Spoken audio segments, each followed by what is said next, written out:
Every time I see one of you newbies playing this game, I see you making the same mistakes over and over again. Then you hit a brick wall and complain about the game being too hard, and it's blowing my mind. I also received a lot of comments about being overwhelmed by everything you can do in the game, and players being worried that they're doing the wrong thing. I'm gonna put your fears to rest. For the most part, you can do whatever you want in this game, but there's a few things that you absolutely need to do to ensure that you get the most out of it. First of all, you need to get the hang of the battle system. I know you guys know how to exploit weaknesses, but that's only a third of the combat. Landing technical hits is just as important. It's a bit more complex due to how it works, but the easiest way to take advantage of it is to use skills that can cause dizzy or put enemies to sleep. Since any type of damage can cause a technical hit, this is extremely important for later parts of the game where you'll have to face enemies with no weaknesses or you're not familiar with an enemy's weakness. Mastering this along with exploiting weaknesses will result in you having a much more enjoyable time with your playthrough. The best part is that you can make your technical hits even more effective by playing billiards with your team at the Penguin Sniper location in Kijijoji. I have a full guide for reaching the highest rank there. Baton Pass is also another important part of the combat to master. If you can keep knocking enemies down by exploiting their weaknesses and landing technicals, you can stack big damage using Baton Pass, even restore HP and SP. You can upgrade your Baton Pass rank by playing darts with your party in Kijijoji. I also have a quick guide on how to raise your Baton Pass rank if you want to check it out. Moving on from the combat, the most neglected feature in this series is also the most important.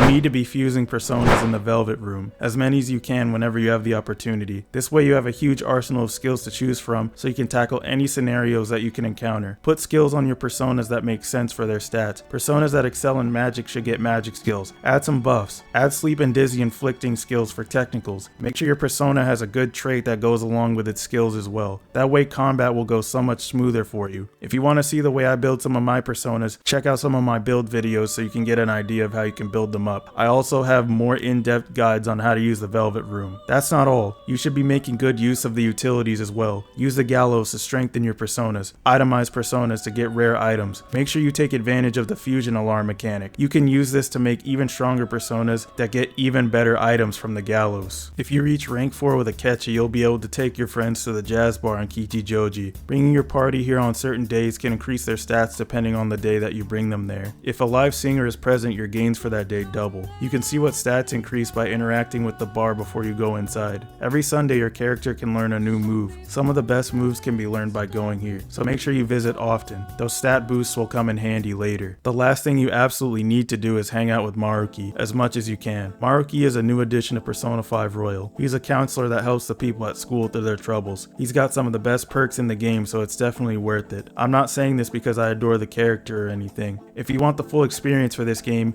you need to get Maruki to rank 9 as fast as you can. You have until November, so get to it. That's it. You're free to go now. I don't want to hear any complaints. If you need any help with anything else regarding this game, I have a whole playlist dedicated to a good chunk of this game. So check it out and make sure you subscribe. And I'm out. Later, losers.